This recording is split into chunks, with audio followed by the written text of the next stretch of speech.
Hi friends, welcome to மண்வாசம் channel. இன்றைக்கி பார்த்தீங்கன்னா நம்ம தக்காளி சட்னி தாங்க பார்க்க போகிறோம். ஒரு டிஃப்ரெண்ட்டான முறையில் செய்ய போகிறோம். அது எப்படி செய்யலாம் பார்க்கலாம் வாங்க.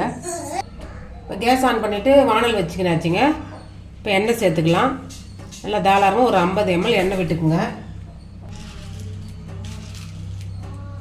எண்ணெய் காஞ்சது 1 டேபிள் ஸ்பூன் அளவுக்கு உளுத்தம்பருப்பு சேர்த்துக்கலாங்க. உளுத்தம்பருப்பு சேர்த்தலைங்களா, அது நல்லா செவந்ததுக்கப்புறம் நம்ம ஒரு 20 பல்லு பூண்டு சேர்த்துக்கலாங்க. அது கூடவே ஒரு துண்டு இஞ்சியை பொடியாக நறுக்கி சேர்த்துக்கலாங்க. அந்த பூண்டு நல்லா செவந்து வரணும். இந்த டைமில் 2 வரமிளகாய் சேர்த்துக்கலாங்க. அது கூடவே பார்த்தீங்கன்னா சின்ன வெங்காயம் ஒரு 50 கிராம் சேர்க்குறேங்க. 250 கிராம் தக்காளிக்கு 50 கிராம் வெங்காயம் சேர்க்குறேன். தக்காளி பார்த்தீங்கன்னா 250 கிராம் முன்னாடி சொன்ன மாதிரியே நான் பொடியை நறுக்கி வச்சுருக்கேங்க. நல்லா பழுத்த தக்காளியாக இருக்கணும் தக்காளி சட்னிக்கு. அதையும் இப்போ சேர்த்துக்கலாங்க.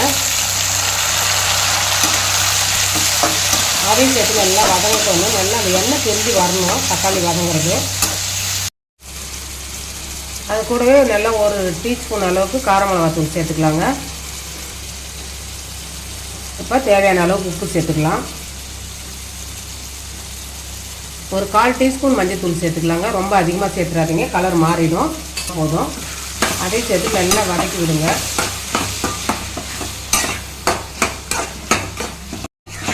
அவ்வளோதாங்க. இந்த அளவுக்கு அந்த எண்ணெய் பிரிஞ்சு வருது பாருங்கள். அதான் நம்ம நல்லா தக்காளி வதக்கினதுக்கு பதம். மேலே அந்த கொத்தமல்லி தண்டு போடுங்க. சட்னி நல்லா சூப்பராக இருக்கும். அதையும் சேர்த்துட்டு கலந்து விட்டு இப்போ கேஸ் ஆஃப் பண்ணிடலாங்க. நல்லா ஆறுனதுக்கப்புறம் மிக்ஸி ஜாரில் போட்டு அரைச்சிக்கலாம். நல்லா ஆறிடுங்க. மிக்ஸி ஜாரில் போட்டு நம்ம அரைச்சி எடுத்துக்கலாம். அவ்வளோதாங்க, அரைச்சி எடுத்துன்னு வந்தாச்சு. கலர் பாருங்கள், நல்லா சூப்பரான ஒரு சட்னி கலர். அவ்வளோதாங்க. கடுகு தாளித்து அது மேலே நம்ம கொட்டிட வேண்டியதான். அவ்வளோதாங்க, சூப்பரான சுவையான தக்காளி சட்னி ரெடி ஆகிடுதுங்க. எத்தனை தோசை வேணாலும் சாப்பிடலாம் இந்த டேஸ்ட்டுக்கு. இந்த ரெசிபி பிடிச்சிருந்ததுன்னா மண்வாசம் சேனலில் லைக் பண்ணுங்கள், ஷேர் பண்ணுங்கள், கமெண்ட் பண்ணுங்கள், சப்ஸ்கிரைப் பண்ணுங்கள். பக்கத்தில் இருக்க பெல் ஐக்கானை கிளிக் பண்ணுங்கள். தேங்க்யூ.